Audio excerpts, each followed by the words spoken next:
Je signale que quand nous sommes allés aux élections en 2013, on n'avait que 7 mois d'existence. Néanmoins, on a pu avoir un député, celui que nous avons pu arracher puisque nous avions gagné ailleurs, mais on n'a pas voulu nous le concéder, à Yaoundé notamment, y compris des mairies. Et nous nous sommes dit, nous allons travailler à obtenir la réforme du code électoral avant les prochaines élections. Nous avons fait des propositions de loi à l'Assemblée nationale. Tout cela, ça n'a jamais été retenu. Nous arrivons en 2018. Le débat, y compris au sein du parti, était est-ce qu'on y va ou on n'y va pas? Et nous estimions que nous avions suffisamment travaillé le terrain, que nous avions suffisamment implanté notre parti sur l'ensemble du territoire pour aller aux élections. Et que nous pouvions gagner même avec un code insuffisant. Mais cette élection a montré définitivement que vous ne pouvez pas y arriver puisque vous pouvez gagner dans les urnes et ne pas être proclamé vainqueur. C'est ce qui nous est arrivé en 2018. Oui, les prochaines élections législatives, c'est dans 5 ans. Est-ce que vous ne risquez pas de disparaître de la scène politique nationale? Est-ce que c'est une élection qui fait qui maintient un parti politique sur la scène politique? Bah, si c'était le cas, je crois qu'on n'aurait pas plus de 10 partis politiques au Cameroun, puisque je ne crois pas qu'il y ait plus de 10 partis politiques au Cameroun représentés à l'Assemblée nationale. Ou alors, au maximum, si on y intègre les conseils municipaux, il y aurait une vingtaine de partis. Mais vous savez combien de partis politiques il y a au Cameroun? Il y a 300 partis politiques. Donc, notre problème n'est pas notre survie après le 9 février 2020. Le MRC ne s'arrête pas à 2020, ou au 9 février 2020. La politique camerounaise ne s'arrêtera pas au 9 février 2020. Nous allons continuer à faire notre travail politique. Et la vie politique est dynamique. Nous avons pris en 2019 la meilleure décision possible pour nous en tant que parti, c'est de ne pas aller aux élections. Nous allons maintenant travailler pour que la vie politique et la scène politique camerounaise évoluent. Et croyez-moi, nous allons y travailler. En octobre de l'année dernière, le Grand Dialogue National a préconisé, entre autres, un statut spécial pour les régions anglophones de votre pays. Est-ce une bonne ou une mauvaise nouvelle?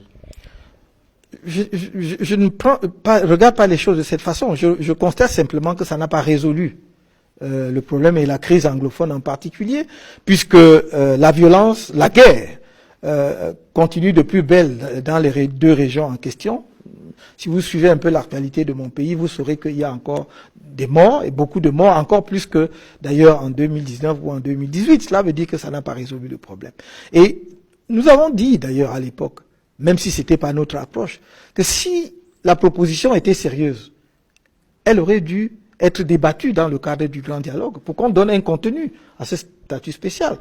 Qu'est-ce que le MRC propose concrètement pour mettre un terme à ces violences dans les 2 provinces, dans les 2 régions anglophones? Pour régler le problème anglophone, premièrement, il faut très rapidement libérer tous les détenus dans le cas de la crise anglophone. Je dis bien tous, y compris ceux qui ont été condamnés à perpétuité. C'est une crise politique, il faut régler politiquement et non pas par la justice. 2, négocier un cessez-le-feu avec les groupes armés. Non pas pour que l'armée camerounaise dépose ses armes, vous imaginez bien que je ne peux pas être favorable à ça, mais pour créer les conditions pour que les groupes armés déposent leurs armes. Troisièmement, organiser un dialogue inclusif. Quand je dis inclusif, donc impliquer tous les acteurs, y compris les sécessionnistes, pour leur dire on n'est pas d'accord avec la sécession, mais voici la solution. Et la solution pour nous, aujourd'hui, c'est le fédéralisme.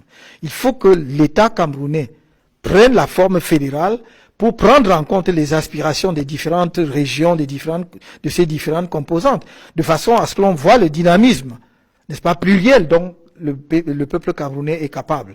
Et c'est pour cela, d'ailleurs, que je ne suis pas favorable à ceux qui parlent d'un retour au fédéralisme de 1961 où il y aurait 2 États. Non, on peut parfaitement imaginer un peu plus que 2 États. On peut avoir 4 États, on peut avoir 6 États. Il suffit d'y réfléchir. On peut avoir des États en termes de cohérence territoriale et tout. On peut arriver à quelque chose. Et est-ce que vous comprenez les frustrations de vos compatriotes du nord-ouest et du sud-ouest du Cameroun? Bien évidemment. D'autant plus qu'on en est arrivé aux extrémités actuelles, n'est-ce pas, où des gens meurent, où l'armée camerounaise tire sur des populations camerounaises et où des groupes armés camerounais tirent sur des soldats camerounais. Parce que quand on parle, on oublie les soldats camerounais, des jeunes qui meurent à 25 ans, qui viennent de sortir d'une formation militaire, sont envoyés au front, qui meurent, qui laissent des veuves et des enfants. C'est tous des Camerounais, comme ceux des victimes innocentes des populations, qui ne sont ni des militaires ni des groupes armés dans le nord-ouest, qui sont décimés, qui fuient, qui sont des réfugiés. Donc, je comprends les frustrations, d'autant plus que nous en connaissons les origines et que l'on aurait pu éviter d'en arriver à la situation actuelle, c'est-à-dire à l'escalade que nous connaissons. Pourtant, ces compatriotes de ces deux régions sont accusés de nombreuses atrocités, des violences inouïes. Mais c'est ce que je dis. Quand vous dites les populations de ces régions, si vous m'avez suivi, j'ai parlé des groupes armés. Oui, il y a des groupes armés là-bas qui commettent des violences, mais c'est en réaction aussi à d'autres violences. Moi, j'ai dit tout à l'heure qu'il faut éviter de commencer à faire des distinctions entre les violences. Il faut condamner toutes les formes de violence. Et il ne faut pas croire que d'un côté, il y a une bonne violence et de l'autre, une mauvaise violence. Mais il ne faut pas aussi perdre de vue que c'est l'exaspération, c'est le manque de réaction du gouvernement qui a amené certains à atteindre des extrémités, qui amène les Camerounais d'ailleurs, de différentes régions, de différentes composantes, à prendre des voies parfois violentes. Et c'est, je crois, le devoir d'un gouvernement de donner les réponses aux problèmes de ces populations, plutôt que de se mettre au même niveau de la population. Quand vous gouvernez, vous avez des instruments que les autres n'ont pas. Donc, le gouvernement peut parfaitement mettre un terme à la guerre, ce que les sécessionnistes ne peuvent pas faire de façon unilatérale, puisque tant qu'ils n'obtiennent pas quelque chose, ils seront obligés, parce qu'ils sont tenus par la base, par toutes sortes de groupes, de dire, bon, il faut qu'on continue de se battre. Dernière question, Maurice Kamto. Vous avez réclamé la libération de tous les prisonniers politiques, y compris les leaders sécessionnistes. Est-ce que vous êtes d'accord avec leurs revendications? Lesquels? Les sécessionnistes, Ayoub Tabé par exemple. Mais vous voulez que je dise ça comment? J'ai commencé en vous disant que la sécession n'est pas une option. Je l'ai dit. Vous voulez que je dise ça comment? Demander qu'on libère Ayoub Tabé ne veut pas dire que vous êtes partisan de la sécession. Je vais vous le rappeler. J'ai consacré plusieurs années de ma vie, presque 2 décennies de ma vie, c'est-à-dire presque 20 ans de ma vie, à travailler, à défendre l'intégrité territoriale de mon pays, pour aujourd'hui envisager que l'on puisse faire la sécession du Cameroun.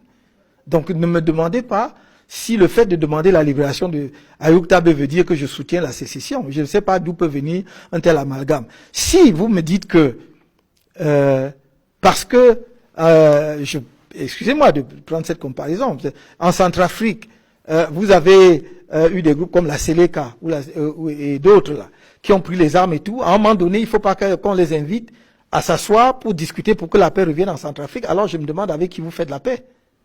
Voilà pourquoi je dis qu'il faut libérer tout le monde, les amener autour d'une table, que l'on discute pour que chacun mette ce qu'il a dans le ventre sur la table et qu'on lui dise on ne peut pas la sécession parce que ce n'est pas une option. Mais voici en revanche ce que l'on peut faire pour créer les conditions qui permettent aux Camerounais de continuer ensemble au développement de leur pays. Donc vous serez prêt à rencontrer le président Biya comme vous l'aviez réclamé ou souhaité il y a quelques mois? Je l'ai toujours dit. Je pense que il n'y a là aucun mystère. J'ai travaillé quand même, il ne faut pas qu'on oublie, souvent j'ai travaillé comme membre de son gouvernement, même si je n'étais que ministre délégué, comme on dit. Donc c'est pas moi je n'ai jamais, je ne peins pas les gens en diable. Je dis vous n'êtes pas dans la bonne direction, ce n'est pas bon pour le pays. Non pas que je détienne la vérité, mais que je crois qu'on peut débattre pour que la vérité jaillisse. Mais si de l'autre côté vous n'avez que l'arrogance, la suffisance, la morgue, vous tendez le bras, on crache sur le bras. Ou la main. Enfin, vous tendez la main, pardon. La main, on crache sur la main. Qu'est-ce que vous faites? Vous refermez votre main. Quand le régime vous a mis en prison, vous ne leur en voulez pas? Non, absolument pas. Je suis comme cela. Et ça étonne beaucoup de gens parce que chacun est fait comme il est. Et c'est pour ça que je dis j'aime mes compatriotes, y compris ceux qui m'insultent tous les jours, qui ne me connaissant pas disent n'importe quoi sur moi. Mais je les aime profondément. Et je le fais par conviction profonde, humaniste. Et j'ai dit tout à l'heure, il y a un jour, je crois que quelqu'un m'a envoyé, parce que j'avais fait une émission sur une chaîne de télévision, et j'ai dit j'aime les Camerounais. Heureusement d'ailleurs les Camerounais me le rendent bien même. Et qu'il y a quelqu'un qui m'a écrit un mail en disant, oui mais Kamto, tu as dit que tu aimes les Camerounais, mais je t'aime pas. Et moi je lui ai répondu, mais j'ai pas besoin de ton autorisation pour t'aimer, moi je t'aime quand même. Donc voilà. Bien, professeur Maurice Kamto, merci beaucoup. Merci.